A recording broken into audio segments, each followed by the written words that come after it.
नमस्कार विद्यार्थियों। हम बात कर रहे थे क्लास 9th का जो हमारा सामाजिक विज्ञान ज्योग्राफी का चैप्टर 2 है, भारत का भौतिक स्वरूप।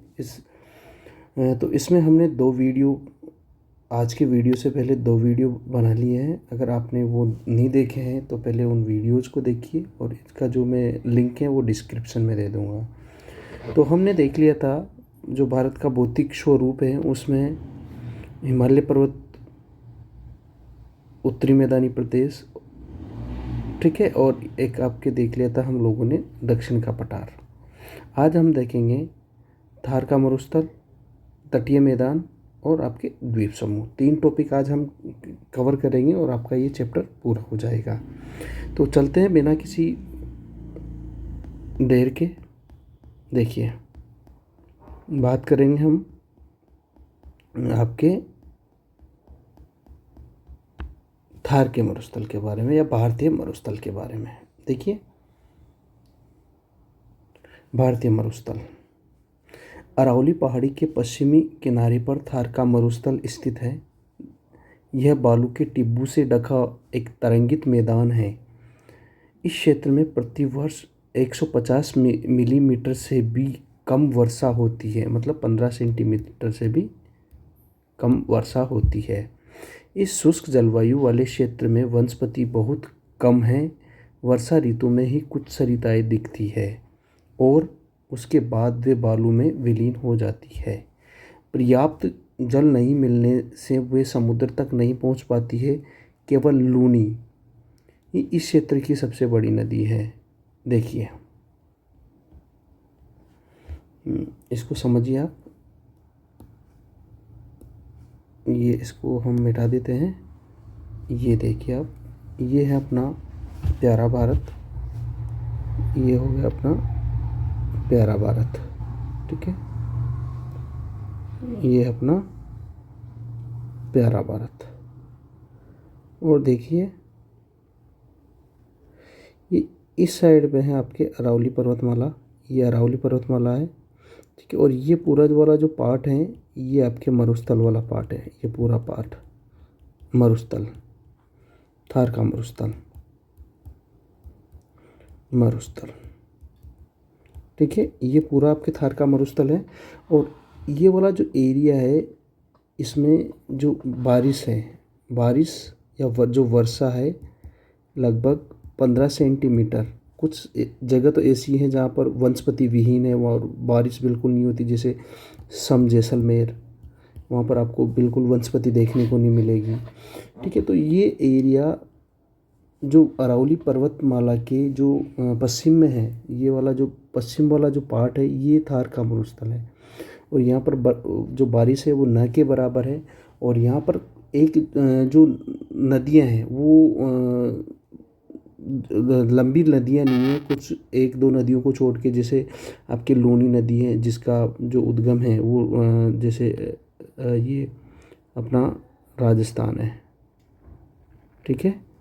ये राजस्थान के एक जगह है नागपाड़, ये अजमेर में है नागपाड़। यहाँ पर इसका उद्गम होता है और ये बालोतरा बाड़मेर तक इसका पानी मीठा होता है, लेकिन बाद में बालोतरा बाड़मेर के बाद इसका जो पानी है वो खारा हो जाता है। इस कारण इसको लूनी नदी भी कहा जाता है, लूनी नदी कहा जाता है इसे, ठीक है। तो इसका जो उद्गम है वो नागपहाड़ अजमेर से होता है, ठीक है। ये एकमात्र नदी है जो इसमें समुद्र में मिलती है, ठीक है। ये रेगिस्तान की एकमात्र नदी है जो समुद्र में मिलती है। कुछ ऐसी नदियाँ हैं जो मरुस्थल में ही, रेगिस्तान में ही विलुप्त हो जाती है, ठीक है। तो ये थार का मरुस्थल है। और अब इसमें हमें केवल क्या देखने को मिलेगा, यहाँ पर केवल हमें रेत की टीले देखने को मिलेंगे। हालांकि जो रेगिस्तान है ये भी कुछ अलग बालू का स्तूप मुक्त एरिया भी है यहाँ पे। देखिए, अब इसके बाद देखिए, बरखान अर्धचंद्राकार बालू का टीला का विस्तार बहुत अधिक क्षेत्र में होता है, लेकिन लंबवत टीले भारत पाकिस्तान सीमा के समीप प्रमुखता से पाए जाते हैं। यदि आप जैसलमेर जाए तो बरखान के समूह देख सकते हैं। देखो बरखान क्या होता है, देखिए इस प्रकार से अर्धचंद्राकार जो रेत के टीले होते हैं उन्हें बरखान कहा जाता है। अर्धचंद्राकार इस प्रकार के, इनके जो सिंग हैं वो तीखे टाइप के होते हैं, इस टाइप के, ये कहलाते हैं आपके बरखान। अर्धचंद्राकार जो आकृति के होते हैं ये बरखान कहलाते हैं। ठीक है, बरखान। अर्धचंद्राकार आकृति के जो आपके टीले हैं वो क्या कहलाएंगे? बरखान कहलाएंगे। ठीक है, आगे बात समझ में आपको बरखान क्या होता है, और ये बहुतायत मात्रा में आपको मिल जाते हैं। और जो ये वाला जो एरिया है ना, यहाँ पर जो आपकी वनस्पति है, वनस्पति बहुत कम देखने को मिलेगी। और अगर वनस्पति होगी तो जीरोफाइट वनस्पति होगी, जैसे आपके जिनकी जो पत्तियां हैं वो कांटे के रूप में परिवर्तित हो जाएगी, जैसे नागफनी हो गई आपके, इस टाइप की यहाँ पर क्या देखने को मिलेगी? आपको वनस्पति देखने को मिलेगी। बहुत ही कम यहाँ पर वनस्पति देखने को मिलती है हमें। ठीक है, और यहाँ की जो जलवायु बहुत ही शुष्क होती है, वनस्पति इसीलिए कम होती है यहाँ पे। ठीक है, आगे देखिए, ये देखिए अरावली जो पर्वतमाला है, इसके इस साइड में ये पूरा भारतीय मरुस्थल है, ये वाला अरावली के वेस्ट में। ये देखिए, ये भारत है, भारत का मैप इसमें देखिए। आगे अब समझते हैं आगे।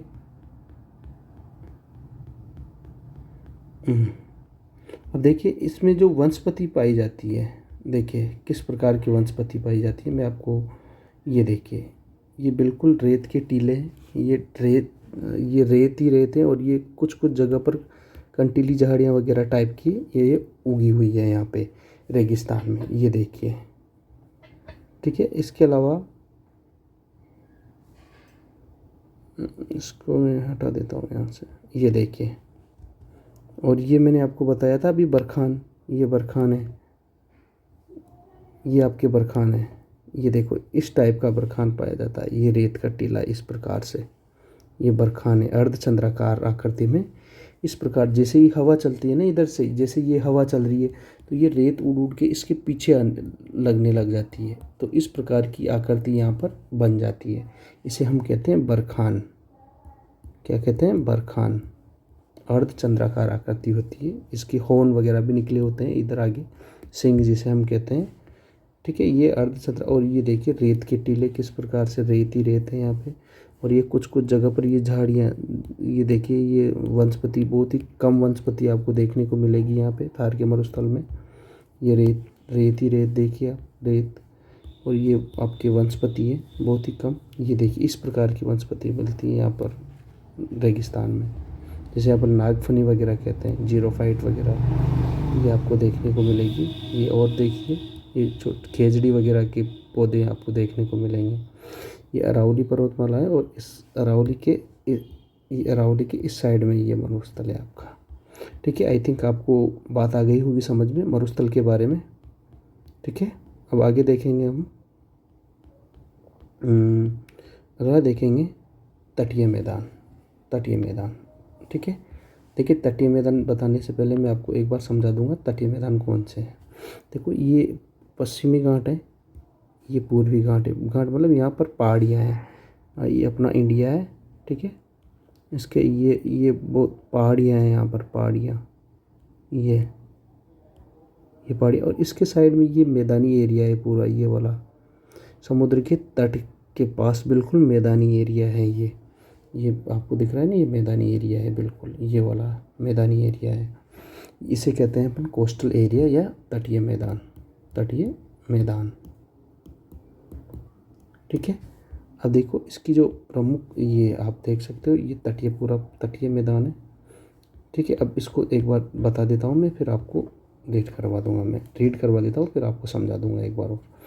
प्रायद्वीपीय पठार के किनारों संकीर्ण तटीय पट्टियों का विस्तार है।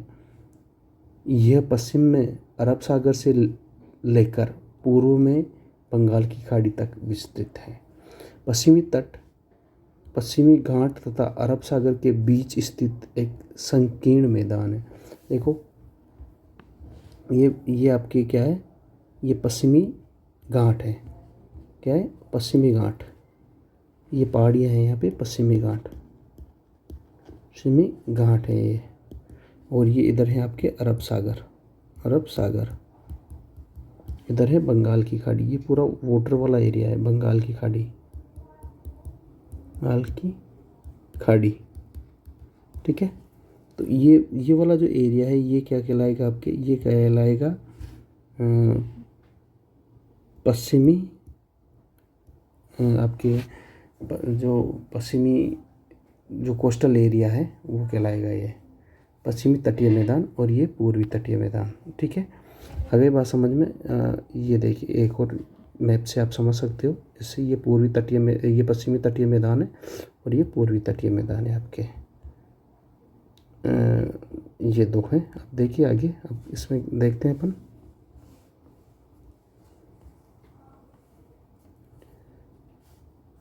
इस मैदान के 3 भाग हैं। तट के उत्तरी भाग को कोंकण, मध्य भाग को कन्नड़ एवं दक्षिण भाग को मालाबार तट कहते हैं।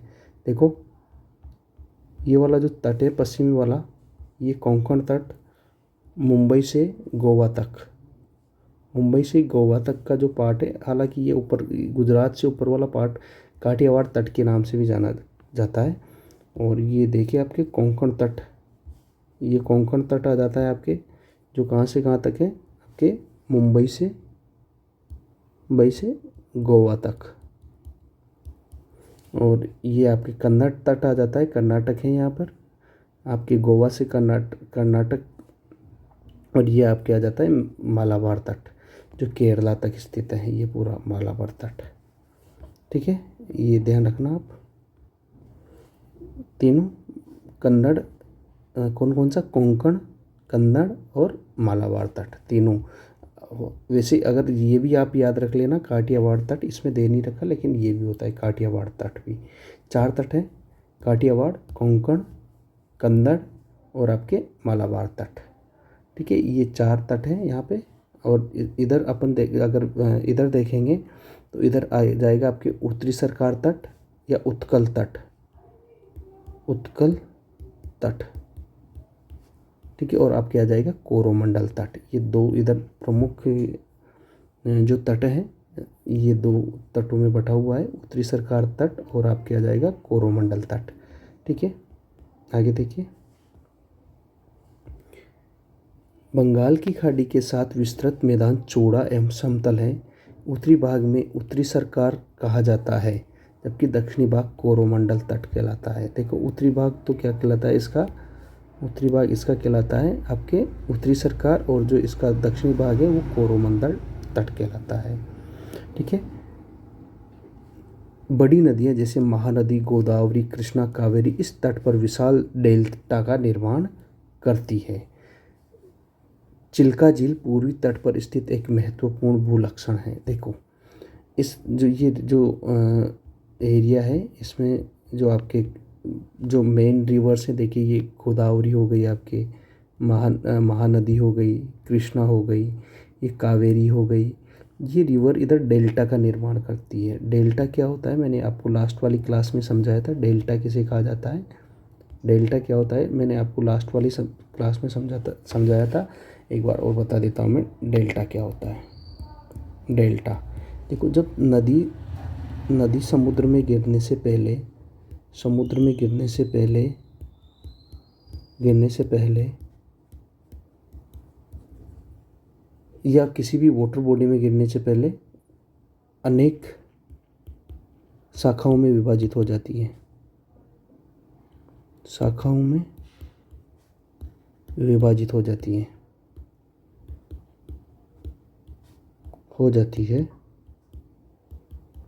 उसे हम डेल्टा कहते हैं। जैसे मान लीजिए ये रिवर फ्लो हो रही है, ये रिवर बह रही है, अब ये पूरा समुद्र है, इधर समुद्र है ये।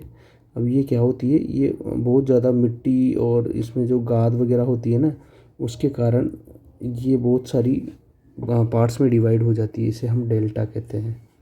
ठीक है,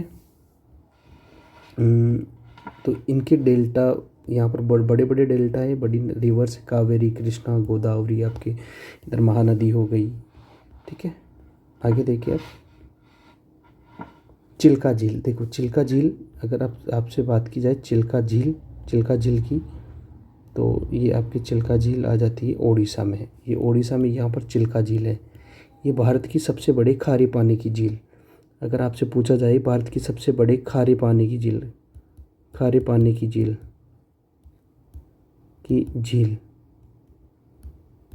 भारत की सबसे बड़ी खारे पानी की झील जो है वो आपके है चिल्का झील। कौन सी झील है? चिल्का। और ये कहाँ पर है? ओडिशा में, इस जगह पर स्थित है। ये देखिए आप, इस जगह पर ये चिल्का झील स्थित है आपकी।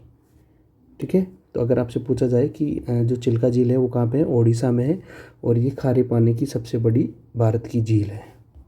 ठीक है, ये देखिए, ये आप देख सकते हो, ये पूरी चिल्का झील है आपकी। और इसमें जो पानी है वो समुद्र के ज्वार भाटा जो होता है उसके कारण ये बढ़ती है, और इसी के कारण ये बढ़ती है। इसे आगे देखिए आप, आगे देखिए अब चिल्का झील भारत में खारे पानी की सबसे बड़ी झील है। ये ओडिशा में महानदी डेल्टा के दक्षिण में स्थित है। देखो अब देखेंगे हम द्वीप समूह। देखो भारत में दो प्रकार के द्वीप है, भारत में दो प्रकार के द्वीप समूह हैं। इसको मैं आपको साफ कर देता हूँ। भारत में दो प्रकार के द्वीप समूह हैं। ये अपना भारत है, और इसमें दो प्रकार के क्या है? द्वीप समूह हैं। कौन कौन से? इधर आपके आ जाता है, ये आपके आ जाएगा इधर बंगाल की खाड़ी, और ये आपके आ जाएगा अरब सागर। इधर अरब सागर। देखो ये बंगाल की खाड़ी में ये वाले जो द्वीप दिख रहे हैं आपको, इन्हें कहा जाता है अंडमान निकोबार द्वीप समूह। अंडमान और निकोबार द्वीप समूह। और इधर जो आपके अरब सागर में ये जो द्वीप दिख रहे हैं आपको, ये छोटे छोटे, इन्हें कहा जाता है लक्षद्वीप द्वीप। ठीक है, तो भारत में दो प्रकार के द्वीप समूह हैं, एक तो बंगाल की खाड़ी में और दूसरे अरब सागर में। बंगाल की खाड़ी में जो द्वीप समूह हैं हम उन्हें अंडमान एवं निकोबार द्वीप समूह के नाम से जानते हैं, और जो आपके अरब सागर में स्थित हैं उन्हें हम लक्षद्वीप के नाम से जानते हैं। देखिए एक बार फिर मैं आपको अच्छे तरीके से बताता हूँ। ये देखिए आप, ये पूरे जो द्वीप है, ये वाले, ये द्वीप रहे लक्षद्वीप, और जो इसकी कैपिटल है वो है आपकी ये कवरत्ती। क्या राजधानी क्या है इसकी? लक्षद्वीप की कवरत्ती। और ये अपना क्या है? एक केंद्र शासित प्रदेश भी है। क्या है? केंद्र शासित प्रदेश। और इसका जो निर्माण है वो मूंगा नामक जीव से हुआ है। मूंगा नामक जीव से हुआ है। मूंगा क्या होता है कि एक जीव होता है, और इसका जो शरीर है वो कैल्शियम कार्बोनेट का बना होता है, और ये एक साथ एक जगह पर बहुत ही ज़्यादा संख्या में पाए जाते हैं, और मरने के बाद इसमें जो कैल्शियम कार्बोनेट होता है वो एक के ऊपर एक जम जाते हैं, और इस प्रकार इन मूंगा चट्टानों का निर्माण होता है इस प्रकार से। देखो ये कवरत्ती यहाँ की जो राजधानी है, ये कवरत्ती द्वीप यहाँ की प्रशासनिक राजधानी है, या प्रशासन यहाँ से ही चलाया जाता है यहाँ का। तो ये आपका हो गई बात, ये आ गई आप बात समझ में। ये देखिए मूंगा ऑस्ट्रेलिया है, वहाँ की ग्रेट बैरियर रीफ है जो मूंगा की चट्टानों से बनी है, सबसे बड़ी ऑस्ट्रेलिया में स्थित है ये देखिए ये चट्टानें हैं मूंगा की, ये इस प्रकार की दिख रहा है आपको। ठीक है, ये और अच्छी तरीके से देखिए आप, केरला के जस्ट साइड में है ये पूरे द्वीप, ये द्वीप है। अब आगे देखिए, आप पहले ही देख चुके हैं कि भारत का मुख्य स्थल भारत अत्यधिक विशाल है। इसके अतिरिक्त भारत में 2 द्वीपों का समूह भी स्थित है। क्या आप इन द्वीपों को पहचान सकते हैं? बिल्कुल पहचान सकते हैं हम। केरल के मालाबार तट के पास स्थित लक्षद्वीप की स्थिति को ज्ञात कीजिए। मैंने बता दिया आपको लक्षद्वीप कहाँ पे है। केरल का ये मालाबार कोस्ट बताया था मैंने अभी, और इस जगह पर आपके लक्षद्वीप आइलैंड है, लक्षद्वीप द्वीप समूह है। ठीक है, द्वीपों को ये छोटे छोटे प्रवाल द्वीपों से बना है। पहले इनको लक्काद्वीप, मिनिकोय द्वीप तथा एमिनी द्वीप के नाम से जाना जाता था, लेकिन 1793 में क्या किया, इनका जो नाम है वो लक्षद्वीप रख दिया। तो आपको याद रखना है कि जो लक्षद्वीप है उसका नाम कब चेंज किया गया था, लक्षद्वीप कब रखा गया था, 1793 में, 1973 में। ये 32 वर्ग किलोमीटर के छोटे से क्षेत्र में फैला है और जो लक्षद्वीप है इसका जो एरिया है वो केवल 32 वर्ग किलोमीटर ही है। जो कावरती द्वीप है लक्षद्वीप का प्रशासनिक मुख्यालय, मतलब इसकी राजधानी है। इस द्वीप समूह पर पादप तथा जंतुओं के बहुत से प्रकार पाए जाते हैं। पीटली द्वीप, जहाँ मनुष्य का निवास नहीं है, वहाँ एक पक्षी अभ्यारण्य है। देखो पीटली द्वीप एक वहाँ का द्वीप है जहाँ पर कोई भी मनुष्य नहीं रहता, यहाँ पर एक पक्षी अभ्यारण्य है। और बंगाल की खाड़ी में उत्तर से दक्षिण की तरफ फैले द्वीपों की श्रृंखला की ओर ध्यान दीजिए। ये अंडमान एवं निकोबार द्वीप हैं। ये द्वीप आकार में बड़े, संख्या में बहुल तथा बिखरे हुए हैं। ये द्वीप समूह मुख्यतः दो भागों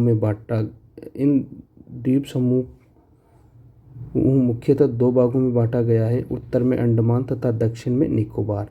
यह माना जाता है कि ये द्वीप समूह निम्नलिखित पर्वत श्रेणियों के शिखर है। ये द्वीप समूह देश की सुरक्षा के लिए बहुत महत्वपूर्ण है। देखो हमने देखा पहले दूसरा द्वीप समूह हम देखेंगे, ये वाला, ये देखिए, ये अरब सागर, ये बंगाल की खाड़ी है अपनी। बंगाल की खाड़ी में ये द्वीप समूह है अंडमान एवं निकोबार। ये अंडमान वाला है, अंडमान, और ये निकोबार वाला, नीचे वाला निकोबार, देखिए। और जो इसकी जो कैपिटल है वो है पोर्ट ब्लेयर। ये आपके हो जाएंगे, ठीक है। ये देखिए आप, ये पूरे द्वीप समूह है, ये पूरा आइलैंड है, ये फैला हुआ है, ठीक है। ये देख लीजिए आप, ये लिटिल अंडमान हो गया आपके, ठीक है। और ये आपकी यहाँ पर कैपिटल हो जाती है पोर्ट ब्लेयर, ये इस जगह पे, ये देखिए आप, पोर्ट ब्लेयर, ये कैपिटल है यहाँ की। पोर्ट ब्लेयर यहाँ की कैपिटल है, याद रखना, पोर्ट ब्लेयर कैपिटल, ठीक है। और यहाँ ये एक बेरन आइलैंड है, बेरन द्वीप। यहाँ पर ये भारत का एकमात्र ज्वालामुखी है, भारत का एकमात्र ज्वालामुखी यहाँ पर है, बेरन द्वीप पे, ये देखिए यहाँ पे, ठीक है। आगे बात समझ में आई थिंक आपको। ये आपके अंडमान निकोबार आ गया आपका, ये मिडिल अंडमान हो जाता है, ठीक है। ये देखिए, ये ज्वालामुखी, भारत का जो बेरन द्वीप पर जो ज्वालामुखी है, सक्रिय ज्वालामुखी, ये बेरन द्वीप पे है। तो अगर आपसे पूछ ले कोई कि भारत का एकमात्र जो ज्वालामुखी है वो कौन से द्वीप पे है, तो बेरन द्वीप पे है वो, ठीक है। अब देखिए आगे, इन द्वीप समूह में पाए जाने वाले पादपों एवं जंतु में बहुत अधिक विविधता है। ये द्वीप विषुवत वृत्त के समीप स्थित है एवं यहाँ की जलवायु विषुवतीय है तथा यह घने जंगलों से आच्छादित है। देखो क्या है, जो एरिया है ना, ये अंडमान एवं निकोबार वाला द्वीप वाला, ये वाला जो एरिया है वो विषुवत रेखा, ये अपनी पृथ्वी हो गई, ये भूमध्य रेखा या विषुवत रेखा है, ये भूमध्य रेखा। तो इसके ये अपना इस जगह पर अपना भारत है और ये इस जगह पर ये आइलैंड्स है। तो बिल्कुल विषुवत रेखा के पास में है ये आइलैंड्स, इस कारण यहाँ पर विषुवत रेखीय जलवायु भी पाई जाती है। विषुवत रेखीय जो जलवायु है वो फील की जा सकती है, यहाँ पर पाई जाती है। और विषुवत रेखा पे हमने देखा कि बहुत ज़्यादा जंगल पाए जाते हैं, यहाँ पर बहुत ज़्यादा बारिश वगैरह होती है, इस कारण यहाँ पर बहुत ज़्यादा जंगल पाए जाते हैं। तेज़ धूप पड़ती है और जंगल भी बहुत ज़्यादा यहाँ पर पाए जाते हैं। देखो, भारत का एकमात्र सक्रिय ज्वालामुखी अंडमान तथा निकोबार द्वीप समूह के बेरेन द्वीप पर है। देखो, मैंने बता दिया आपको, बेरेन द्वीप पर भारत का एकमात्र सक्रिय ज्वालामुखी है। विभिन्न भू आकृतियों विभागों का विस्तृत विवरण प्रत्येक विभाग की विशेषता स्पष्ट करता है, परंतु यह स्पष्ट है कि विभाग एक दूसरे के पूरक हैं और वे देश को प्राकृतिक संसाधनों में समृद्ध बनाते हैं। उत्तरी पर्वत जल एवं वनों के प्रमुख स्रोत हैं। देखो, हमने देखा कि जो अपने हिमालय पर्वतमाला है, वहाँ पर जो रिवर्स हैं, जो सदावाहिनी नदियाँ जहाँ से निकलती है, और वहाँ पर वन जो फॉरेस्ट हैं बहुत ज़्यादा पाए जाते हैं पर्वतीय प्रदेश में। और जो उत्तरी मैदान है वो अपना धान का कटोरा है, अन्न का भंडार है बहुत ज़्यादा। वहाँ पर हम अन्न होता है, आपके गेहूँ चावल वगैरह बहुत ज़्यादा होते हैं। इनसे प्राचीन सभ्यताओं के विकास को आधार मिला है। और जो प्राचीन सभ्यताएं वो आपने देखा होगा कि रिवर्स के बैंक के पर ही नदियों के किनारों पर ही विकसित हुई है। पठारी बाग खनिजों के भंडार हैं, जिसने देश के औद्योगिकरण में विशेष भूमिका निभाई है। और जो आपके जो खनिज हैं वो पठारी बाग में पाए जाते हैं। जो आपने देखा होगा छोटा नागपुर का जो पठार है वो खनिजों का अजायब घर कहलाता है। बहुत ज़्यादा यहाँ पर खनिज पाए जाते हैं। तटीय क्षेत्र मत्स्य और पोत संबंधी क्रियाकलापों के लिए उपयुक्त स्थान है। और जो तट हैं, जो तटीय एरिया है, यहाँ पर मछली पालन होता है। और जो आपके पोत जो जहाज वगैरह हैं, इनके लिए बहुत ही महत्वपूर्ण है। इस प्रकार देश की विविध भौतिक आकृतियाँ भविष्य में विकास की अनेक संभावना प्रदान करती हैं। तो मतलब हर आकृति जो है वो अपने आप में महत्वपूर्ण है। ठीक है, तो ये था हमारा चैप्टर, और आज हमारा ये चैप्टर कंप्लीट हो गया है। अगर आपको कोई चीज़ समझ में नहीं आई तो आप कमेंट बॉक्स में लिख सकते हो। Thank you.